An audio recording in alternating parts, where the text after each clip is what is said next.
होली पर स्कूल के लिए सबसे अच्छा निबंध कैसे लिखें, चलिए आपको बताते हैं। सबसे पहले रूपरेखा डालेंगे। रूपरेखा में प्रस्तावना, मनाने का समय यानी होली कब मनाई जाती है, मनाने का कारण यानी होली क्यों मनाई जाती है, होली का वर्णन यानी होली कैसे मनाई जाती है, होली का महत्व क्या है, वर्तमान में होली का स्वरूप और उपसंहार।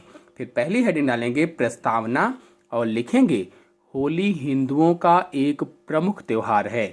होली एक ऐसा रंग बिरंगा त्योहार है जिसे हिंदुओं के साथ अन्य धर्मों के लोग भी बड़ी धूमधाम के साथ हर्षोल्लास के साथ मनाते हैं। यानी हिंदू तो मनाते ही हैं, साथ ही अन्य धर्मों के लोग भी होली को मनाते हैं। होली के त्योहार के उपलक्ष्य में सभी लोग एक दूसरे के घर जाकर रंग लगाते हैं और नाचते गाते हैं। यानी जब होली होती है उस दिन सभी लोग एक दूसरे के घर जाते हैं, नाचते गाते हैं, रंग लगाते हैं। होली के दिन पर लोग अपने घरों में अलग अलग तरह के पकवानों को बनाते हैं, जैसे गुजिया है, मिठाई है, पापड़ है, आदि पकवानों को बनाते हैं। अलग अलग प्रकार के पकवान बनते हैं। प्यार भरे रंगों से सजा यह पर्व भाईचारे का संदेश देता है। इस दिन सारे लोग अपने पुराने गिले शिकवे भूलकर गले लगते हैं और एक दूजे को गुलाल लगाते हैं। बच्चे और युवा कई दिन पहले से ही रंगों में डूब जाते हैं। इसके बाद हेडिंग डालेंगे मनाने का समय यानी होली कब मनाई जाती है। तो होली रंगों का त्योहार है जो हिंदुओं के सबसे बड़े त्योहारों में से एक है। होली का त्योहार प्रत्येक वर्ष मार्च के महीने में मनाया जाता है। हिंदू कैलेंडर के अनुसार इस त्योहार को फागुन महीने की पूर्णिमा के दिन मनाया जाता है। फागुन मास की पूर्णिमा को यह त्योहार प्रमुख रूप से 2 दिनों का होता है, जिसमें पहले दिन होलिका दहन किया जाता है, जिसमें लड़कियां गोबर के कंडे बनाती हैं और उनसे होलिका दहन किया जाता है। होली के दूसरे दिन को धुलंडी कहा जाता है, जिसमें सभी लोग एक दूसरे को रंग लगाते हैं, बधाई देते हैं, गले मिलते हैं और विभिन्न प्रकार के पकवान को भी खाते हैं। मतलब दूसरे दिन रंगोत्सव होता है। फिर हेडिंग डालेंगे मनाने का कारण यानी होली क्यों मनाई जाती है। तो हिरण्यकश्यप असुरों का राजा था, यानी एक असुर था, असुरों का राजा था और अपने आप को भगवान मानता था। लेकिन हिरण्यकश्यप के पुत्र प्रहलाद विष्णु भगवान के अनन्य भक्त थे। ये बात हिरण्यकश्यप को बिल्कुल भी रास नहीं आती थी। इस बात को लेकर हिरण्यकश्यप अपने पुत्र की भक्ति का विरोध करता था और उससे अप्रसन्न रहता था। उसका विचार था कि जैसे उसको सभी भगवान मानते हैं, उसी तरह से उसका पुत्र प्रहलाद भी उसको भगवान माने। हिरण्यकश्यप ने पुत्र प्रहलाद को कई बार चेतावनी दी थी कि वो विष्णु की आराधना न करे, वरना उसे मृत्यु दंड दिया जाएगा। लेकिन प्रहलाद ने अपने पिता की एक बात ना सुनी और चेतावनी देने के बाद भी विष्णु की आराधना में लीन रहे। हिरण्यकश्यप द्वारा बहुत बार तो अपने पुत्र को मारने की कोशिश भी की गई, लेकिन वो इस कोशिश में असफल रहा। तमाम कोशिशों के बाद हिरण्यकश्यप ने अपनी बहन होलिका की मदद लेने की सोची। होलिका को भगवान से वरदान प्राप्त था कि होलिका को कोई आग में नहीं जला सकता है। इसीलिए हिरण्यकश्यप ने चिता बनवाई। होलिका प्रहलाद को लेकर चिता पर बैठ जाती है और चिता को आग लगा दी जाती है। प्रहलाद चिता में बैठने के बाद भी विष्णु की आराधना में लीन रहते हैं और आग में होलिका भस्म हो जाती है। उसका वरदान भी निष्फल हो जाता है क्योंकि उसने अपने वरदान का दुरुपयोग किया था। वहीं दूसरी तरफ प्रहलाद आग में बैठने के बाद भी अपनी भक्ति की शक्ति के कारण सुरक्षित रहते हैं। विष्णु भक्त प्रहलाद की याद में इस दिन होली जलाई जाती है और दूसरे दिन लोग खुशी में रंग खेलते हैं। फिर हेडिंग डालेंगे होली का वर्णन यानी होली कैसे मनाई जाती है। तो होली का त्योहार होली की रात्रि से एक दिन पूर्व ही आरंभ हो जाता है। लोग उपलों, लकड़ियों का ढेर लगाते हैं।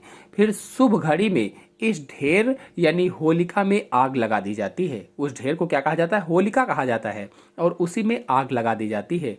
इसी आग में लोग नए अनाज की बाली भूनकर आराध्य को अर्पित करते हैं। जैसे गेहूं वगैरह लोग भूनते हैं, चने वगैरह भी भून लेते हैं। जो नया अनाज होता है उसको भून करके आराध्य को अर्पित करते हैं। होलिका दहन के अगले दिन रंग भरी होली होती है, जिसे धुलंडी भी कहा जाता है। इस दिन सभी धर्म और जाति के छोटे बड़े, बच्चे बूढ़े, स्त्री पुरुष एक दूसरे को रंग लगाते हैं, गुलाल लगाते हैं, रंग डालते हैं। सड़कों पर युवकों की टोली गाती बजाती निकलती है और एक दूसरे को मिठाइयाँ खिलाते हैं, रंग लगाते हैं और अमीर गरीब ऊंच नीच का भेदभाव भुलाकर सभी आनंद के साथ होली में झूमते नजर आते हैं। बहुत से लोग भांग और ठंडाई भी पीते हैं। घर की महिलाएं बहुत सारे पकवान बनाती हैं, जैसे गुजिया, पापड़, पूरी, कचौड़ी आदि। ये सब पकवान बनाकर दोपहर से ये लोग भी होली खेलना प्रारंभ करती हैं।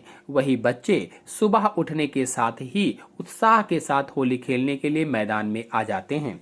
फिर हेडिंग डालेंगे होली का महत्व और लिखेंगे होली के पर्व से जुड़े होलिका दहन के दिन परिवार के सभी सदस्य को उबटन, उबटन क्या होता है, हल्दी है, सरसों है, दही है, उसमें थोड़ा सा आटा लेप बनाया जाता है, उसको उबटन कहा जाता है। तो उबटन लगाया जाता है।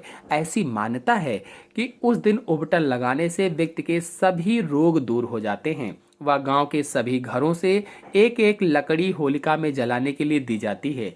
आग में लकड़ी जलने के साथ लोगों के सभी विकार भी जलकर नष्ट हो जाते हैं।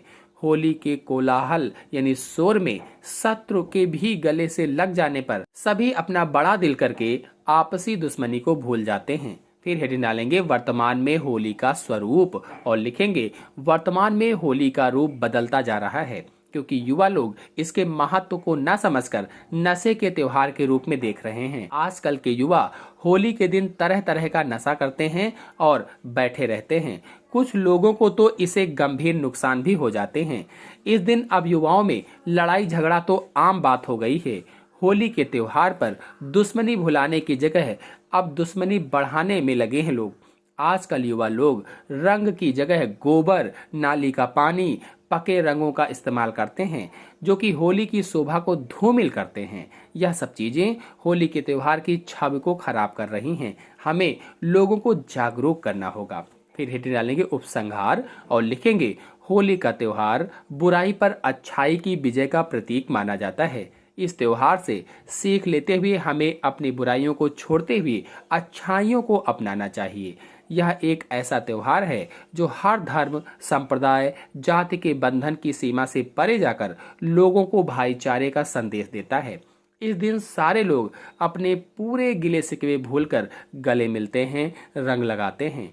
हमें इस बात को समझना होगा कि होली मिलजुल कर प्रेम से रहने और जीवन के रंगों को अपने भीतर आत्मसात करने का त्योहार है।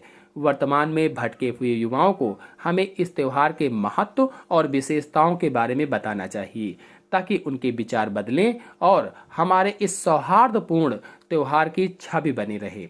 होली का त्योहार हमें हमेशा अच्छे मार्ग पर आगे बढ़ने की प्रेरणा देता है। होली का त्योहार सामाजिक सद्भाव का प्रतीक है। इस त्योहार के कारण लोगों में सामाजिक एकता की भावना प्रबल होती है। इसी के साथ आप सभी लोगों को होली की हार्दिक शुभकामनाएं। धन्यवाद।